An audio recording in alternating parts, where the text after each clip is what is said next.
Hey there, everybody. Welcome back to The Pod Shop. I'm Jeremy Shear. I'm CEO and founder of Conversa. We're a podcast company that works with B2B companies. And I'm here with my co-host, Caitlin. Hey, Caitlin, how you doing? Doing well, Jeremy. How about you? I'm doing pretty good. Really psyched to be recording our sixth episode of The Pod Shop.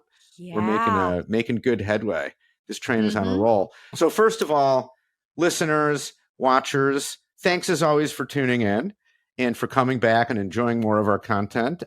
If you haven't already listened to or watched the previous episode, you got to check it out because we had an awesome discussion with our audio editor and mixer and masterer, Josue Gonzalez. And he just dropped a ton of knowledge about, how it works behind the scenes to make audio sound really, really awesome.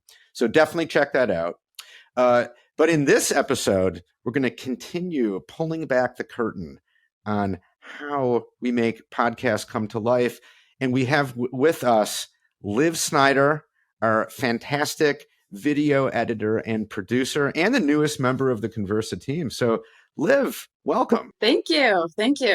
As Jeremy said, I'm Olivia. I am the video specialist, video editor here at Conversa. Well, hey, tell us a little bit more. We need to know more than just that. So give us like the 30, 45 second version of who you are, your background, how you got into doing all this stuff. Yeah. So, it all started, as a child, my siblings and I would make movies growing up. And then that just kind of followed me through life. Went to college for film production. And then I actually was a videographer, cinematographer for 3 years. And then during COVID, I was trained to edit, and so I was pretty good at it, but I hadn't really considered that being, like a job until recently, this past year. I just didn't want to leave the house when things started opening back up, and they're like, hey, can you come video this? Can you be on this film project? I just decided, no, I don't want to. I don't want to leave my house. I love editing, and I found that there's a lot of just peaceful work here. And a lot more creativity. I felt a lot more stimulated this way. And so I just decided, this is what I'm going to do. So it's what I've been doing strictly for the past year, but I've been editing for the past 7 years, but mostly just doing video now. That is very cool. And, we're so glad to have you on the team. And that's what we're going to talk about in this episode. We're going to do kind of a little bit of a deep dive into video editing and producing. How do you take a raw piece of video and turn it into something amazing? That's really what we're going to get into. So let's just dive right in. I'm going to start things off this way, Liv. We get questions from clients a lot. Should we do a video version of our podcast? And it's a good question to me because I think there's no obvious or immediate answer always necessarily. Podcasts are, at least they started as pretty much exclusively an audio thing, and cut to today, there are plenty of video versions of podcasts, and it's so easy to record video on Zoom or other platforms that the answer might be like, well, you might as well since it's so easy. But I think it's still an important question, given that most people listen to podcasts. What's the case for doing a video version of your podcast? Just to start right there very broadly, why even consider doing a video version of an audio podcast? Yeah, it makes sense just because podcasts kind of taken over the radio a little bit. Not completely, but that's kind of where we're headed. And I think doing a video, it's like, well, podcasts are supposed to be the radio. You're not supposed to watch it. But I think even people who listen to the radio, it kind of went to TV, right? They would start to watch their favorite radio hosts on TV. And that's kind of happening now, right? You have a favorite podcast you listen to. And the more you get attached to those radio hosts or whoever you're listening to, people start going to their YouTube channels. Well, I don't want to just listen to the podcast. I want to watch them interact with each other because, the five senses is part of getting to know who they are, not just listening to them, but listening to how they make facial expressions or, you'll even hear in the podcast, sometimes they'll reference each other. For listeners, this is what this person's doing right now. If you can hear it, they're mocking me or something. And then people want to be a part. And I think that video is just a more connective, radio is connective, but I think video especially is so connective to your listeners, and they know that, and they want to be a part of that with you. And so it's almost like Zoom. When you like FaceTime or Zoom somebody, you want to be face to face with them. You don't just have meetings over the phone. So I think it's just a huge aspect of getting to connect with your audience. I was going to say, I think that there's been even within the past year, there's been even more of a push for video podcasting. Because so if we're going to break down when the pandemic started, which was 2019, almost 2020, that kind of time, podcasts, then just you saw a huge spike on podcasting in general. Now, then after that, though, we stayed in a pandemic and like lockdowns for like a very long time. And so if I were to put an analysis out there, I would say that like the deprivation of like human interaction, not being able to interact as frequently as we were used to. I think that became the push of like, okay, I had my fun with podcasts, like while I'm just in my apartment doing my thing. Now I'm like craving seeing the video and like seeing the facial expressions that Liv is talking about of like, oh, you should see my co-host face right now. They're making like they're reacting. So people want to be in that room. And I think like there's an even bigger push for video podcasts just even within this past year from what I've noticed. I think with work going remote as well, lots of people aren't driving to and from work, which is usually where you get your podcasts, you listen to them. And so now people are at home and they're taking the time to listen to it. Well, if I'm just sitting at home, why don't I just watch it instead of just listen to it? So, so let me play devil's advocate for a second and, push back a little bit. We'll brew a little controversy here. So first of all, actually, before I do that, Liv, you're right that a lot of people, and it's actually not just since the pandemic, not since people are commuting less. I think surprisingly, one stat about podcasting is that most people listen at home as opposed to in the car or like walking around the park with a dog or whatever. I was kind of surprised by that because that's not me exactly. I do tend to listen to podcasts more when I'm on the go, but apparently on average, a lot of people listen to them at home. So yeah, you can kind of make a case like, well, if you're home and just kind of hanging out, maybe you want to watch. But here's where I want to play devil's advocate a little bit. Okay. Part of it is just personal bias, right? Personally, I don't watch a ton of podcasts. I listen to a lot, but I almost always do it when it's like convenient, when I am in the car or I'm walking the dog or exercising or even just making dinner or whatever. I don't want to be locked into like, I have to watch this. I spend all day staring at my computer and we all know about Zoom fatigue, right? I think that's a real phenomenon. And I think part of the charm of podcasts is that you don't have to be staring at a screen to consume it. It's very intimately just kind of in your ears and you can be doing other stuff and listening in on some cool conversation, So like, what's your response to that? Because in a lot of ways, I think, well, that's where a lot of the value comes from podcasting, or at least just what I like about it a lot. And I think what a lot of people like.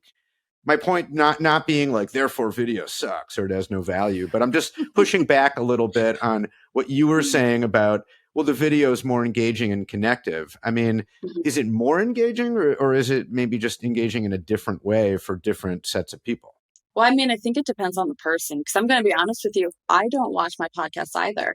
I don't understand that just because I am like an on the go person. I listen to it when I'm cleaning the house, but I found that I'm in the minority. Everybody that I know, like they'll sit on YouTube for hours just to be with those, hosts that they love.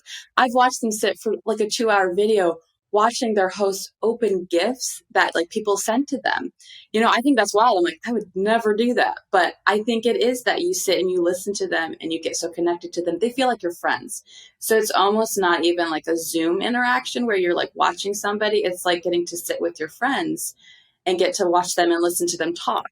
And recently I have a podcast I listen to, and I've only listened to it, so far, like I haven't watched their videos. And recently, having just got more connected or more attached to the hosts, I was like, you know what? Maybe I'm going to watch their newest YouTube video. I want to watch them talk to each other this time. And I thought maybe that's it because I've never been a YouTube, avid watcher. So I've never had that connection with a host that I really loved or a content creator that I really loved and wanted to see. I've just watched like 2-hour long A24 films for most of my life. I wasn't super involved in the YouTube world. But it's a whole other, just community there. And I think that's the idea. Is it's not really about, it is about gaining information, as a podcast is, learning new things. But a lot of it is just kind of sitting with these people and getting to be with them one-on-one, even though it's not really how it is. That is how it feels for people. So I think that's the appeal. It's a lot less about the content and more about being with the person feeding you the content, if that makes sense. I do have something to add to that as well, is that like these para relationships are like definitely on the rise of like you're listening to them all the time, going off of your point of just being in the room with them, quote unquote, and watching them open these gifts, or content creators, if you will. What I do personally, I'm a little bit of a mix. Like I'm on my long car drive on a film, like going to a film set. I like listening to podcasts then. But so another thing to note is that our attention spans are significantly dropping, like a lot. And I have noticed that personally within myself, is that like what I'll do sometimes if I'm having a hard time focusing, sometimes I'll go ahead and I'll put on the YouTube version of the podcast and I'll set it up while I'm cooking. And so when I'm done chopping the onions, I'm waiting for the vegetables to saute. And then I'll look over and just watch the YouTube for a second and then turn back and like keep on working. Cause somehow like it's like having someone else in the room. You hear about body doubling, which is like co-working essentially, where it's like, say Liv and I are just like co-working on the screen together or something like that. It's kind of similar with YouTube. And like you can use YouTube as a similar tool where it's like someone else is in the room being productive. I'm going to be productive as well. So that's how I have seen YouTube, and I've paired up with like podcasting in that way. So that's like a third counter argument to Jeremy's devil advocacy. My devil advocacy, right? Yeah. So, well, Liv, I think you mentioned something important though. Like you mentioned that, you were curious about the host and maybe what they look like, and and they're doing stuff like opening gifts, right? And so that's kind of fun to see. And what I think is important about that is that there's actually something to see. That, yeah, I kind of get that. Like if while recording the podcast, there's stuff that the host is doing that would actually be fun to see and not just hear about, then okay, like now you're making a case for like, well, yeah, no, this podcast actually is telling a visual story. It has a visual element that's strong enough to warrant a video version, So that kind of leads to my next question. Like, because I think the answer to this depends on like, well, it depends on how you produce it, like on Zoom or, we use Riverside, or right now we're recording on a platform called Iris FM. And they all kind of do similar things in that one version of what they record, assuming you're recording audio and video, is they'll just give you can download like this side-by-side talking heads version, just two people talking, you see them from the shoulders up or whatever. And you could just publish that. And, that is technically like with a little editing, maybe put some music before and after and all that. And which is just technically like a video, literally a video version of the discussion, That's when I think, well, why would I watch that? It's just two people talking. Maybe I want to check out what they look like, but not for like 30 minutes. I just want to get a glimpse and then I'll kind of listen. So this is a long-winded way of getting to the actual question, which is, what are some strategies for giving people a reason to watch a podcast when they could just listen? What can you as a producer bring to the process to make it more visually compelling, so that you kind of train viewers to be like, oh yeah, there's a good reason to watch this. There's cool stuff to see. How does that work for you? Like, how do you approach that? Well, I mean, you could just do the side-by-side thing that you can download. But what is the point, right? I do think that you do get a good enough audience that they do want to see you at some point and they do want to watch. That's like your really devoted listeners. If you want to have people come to your podcast and enjoy listening and watching the video, it needs to be interesting in some way, right? It has to have, you can be funny and you can have little jokes in there, but you really need the help of timing and video editing to make that joke a little bit more funny or like more interesting to watch and be a part of. Graphics really help. Even just like a plain background that might move slowly, kind of what we do. It's just somehow better to sit through the video if that's involved.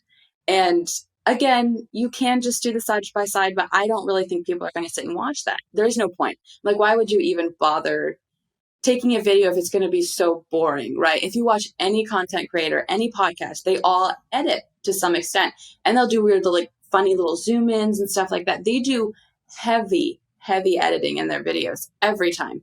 And I think that's because that's how they've gained their following, is people that weren't even interested initially enjoyed the video. And so that's why they come back to watch the video again or the next episode, whether or not they're like an avid follower. Give us some examples. Describe an example of an episode of the Pod Shop, say, that you've worked on, where we're recording just like we are now, and the raw recording is just talking heads, So what are some examples of the kind of editing and production work you've done to make us all look better and more interesting and give people something visual to gaze upon? Yeah, well, so first off, even when you're making a joke, sometimes that joke doesn't make it to the other person's, headphones for a half a second. And while they find it funny at that moment, you as a viewer are like, that was funny because they waited too long to respond to it. So I'm able to like cut it right to the reaction. And you think it's just as funny too. As the viewer, you're no longer like isolated from that incident. And then just adding graphics. I think there's an episode where we called you Queen Bee, and I added little ears and little crown and everything. And that just adds a fun aspect to the video where they're like, oh, they can visually see what we're talking about. That adds another visual aspect to the joke. Yeah. And being able to cut between people a lot easier and time it right, because comedy is timing, it's what they do on the stage, but it also has to be done through editing a lot. And that's pretty hard to do for podcasts when you're just between the three of you, until the editing room, you can't really like nail it. Just to give a little context for what Liv is describing, the Queen Bee. So that was a couple episodes ago when one of our producers, Kelsey, was on, and we were doing sort of what we called the Great Debate. And I think, Caitlin, for some reason, you just referred to Kelsey as a worker. No, oh my gosh, I'm so embarrassed. Like, still, like, if you look back, like, I was introducing the episode and I like blanked. I meant to say like another Conversa team member, a Conversa employee, anything other than what I actually went with, which I was like, worker. And I knew I messed up, but I was like, I'm gonna own up to it and just like hopefully salvage. But it turned into like a very humorous editing like moment for Liv to have fun with. So thank you for making the joke land, Liv. That was another place that I was like able to add different graphics every time, right? And put every time somebody showed up, you could have like the little name tag, which was like worker 7 or worker 3. Right. That was like a perfect spot where I'm like, this is a great opportunity to add something funny that even if it's not explicitly mentioned right there, as you're watching the video, you're like, oh, I remember. They're still referencing it. Even though they're not talking about it, it's like graphically being referenced. And that's funny for the viewer. I think that was a very fun episode to do. And I guess like I also want to take a moment to also like express to the viewers that like we have been working in podcasting for a long time, but no matter what, like you're going to have like hiccups or you will misspeak or something like that, but you don't need to be so self-critical of it. So like, well, yes, I'm like embarrassed and like laughing about it. Like the important part is to laugh about it, right? And it's not going to be like the end of the world if you do make any of those like hosting errors or something like that, So I didn't want to, I knew that we could have cut or I could have redid the intro, but I do think it's important to show like that you can make like not as the traditional like radio broadcaster intro and have it still be a fun and engaging episode. And I really think that showed in that episode. Yeah, it was a funny moment, right? I knew that you were just like you just called up. You didn't mean to like, Kelsey's one of our best laborers, worker. And then I just sort of ran with it, and I was like, well, yeah, actually, I like that. From now on, we're not going to use actual names. I'm just going to call people worker 1, worker 2, worker 3, and then I became the Queen Bee. Like, yes. Just everyone else is like automatons. So, but I think like the point we're making, I think you guys, and correct me if I'm wrong, is that the a big part of, what makes a podcast successful is, I mean, there's a lot of moving parts and pieces, but one that often gets overlooked, especially for the kind of podcast we produce, like B2B type podcasts, where there's a big emphasis on like thought leadership and educating people. Those things are important, but they can't be boring. Like, they also have to be entertaining in the way that any podcast is entertaining, right? And that can mean more than one thing. But I think what we're referring to a little bit now is that can mean different things in the audio version and in the video version, right? So in the audio version, it's often like the pace of conversation when the host and guests go off in some funny tangent, or there's an inside joke, or like they're cracking each other up or busting on each other a little bit or something like that. And you're just hearing it, but it's like the interplay of voices is what makes it funny, or like what makes it enjoyable and entertaining for the audience. And the point that I think you're making, Liv, is that you can enhance that and do something different with it in video by adding visual elements like graphics, or cutting it in a certain way, or zooming in and out, that kind of enhances those beats and makes it, if it's humor you're going for, hopefully it makes it even a little funnier. Or if maybe it's not always humor, it's something else, but you can still do things graphically in the video that obviously you're not going to do in the audio because people are just hearing it, right? But that you can do things graphically in the video to enhance the entertainment value of the whole thing. Well, not even just, for entertainment, but also for like information, right? Like in a podcast, you do want information, that aspect as well. If you do have a more serious podcast, for one of our clients, we have a lot of like different pictures that we put up on the screen just to kind of illustrate what that person's talking about. If it's like more of a visual understanding, they might be talking about something medical, right? And so they're explaining certain muscles of the body that I don't know where that is or what it does, or the point of that specific procedure on it. And we can put up a little image or even like a little animated video that we found to kind of help people understand better what it is that that person's talking about, and make it a little bit more accessible, mentally for that person too, just because people wanting to learn about this certain aspect of something might not have the background to understand it. And so it would be easier if we could visually show it, and then they can be educated even more than they would do the audio, if that makes sense.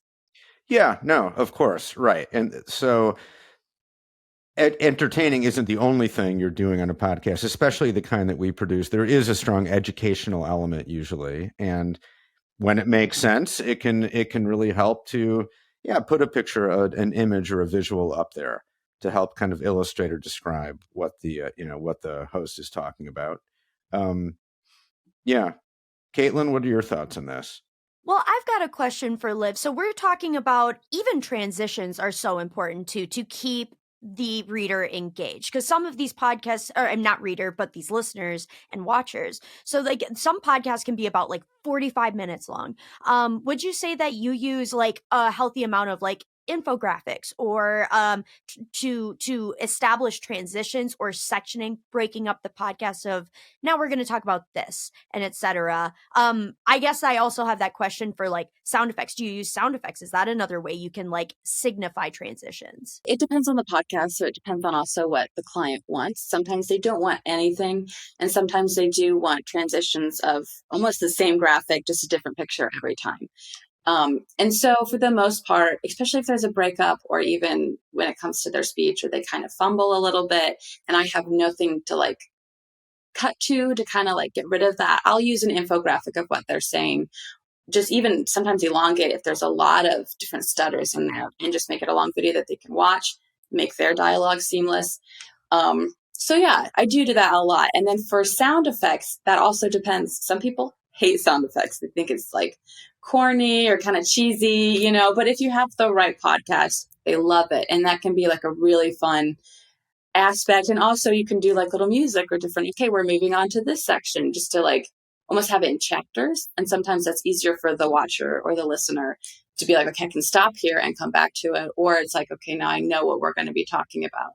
Just kind of depends. Because sometimes the host isn't really good at like verbally kind of taking you into the next section. They don't really know how to transition verbally. I think that takes a really talented podcast host a lot of times. And so sometimes just helping them by using editing to flow into the next section if they can't really do that themselves. Because you did a really great example of it with the Fact or Fiction episode with Josh. This was a Pod Shop episode, and Liv did it was very beautiful with like Fact or Fiction that popped up on the screen, and then it was when we were talking about podcast editing equipment.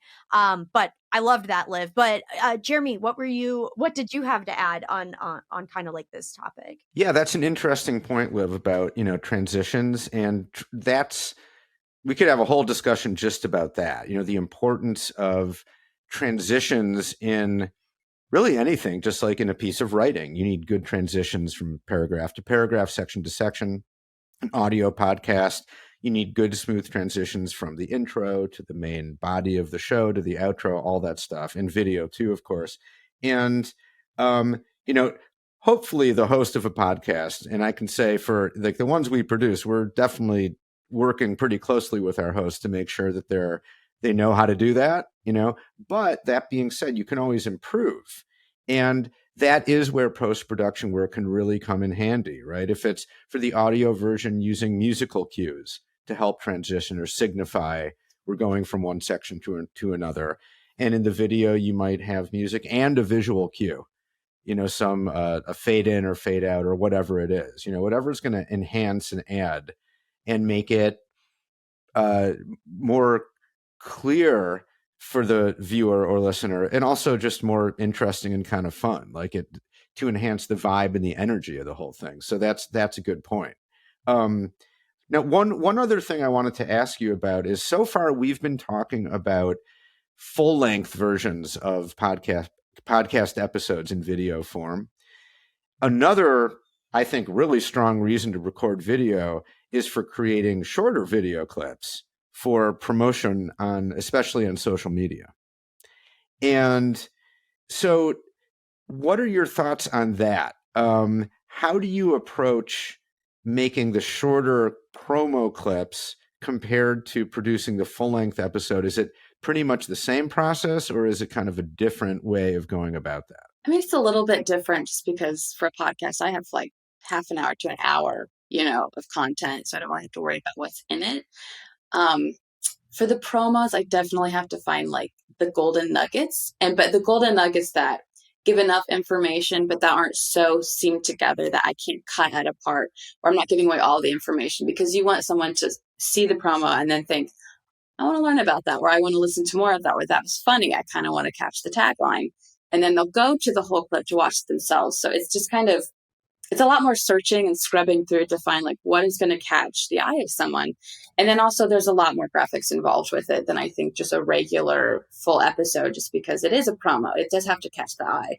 And so there does need to be graphics or a neat little template that can go over it, under it, however you want to do it. That needs to just be clickable and also eye-catching so people want to go watch it.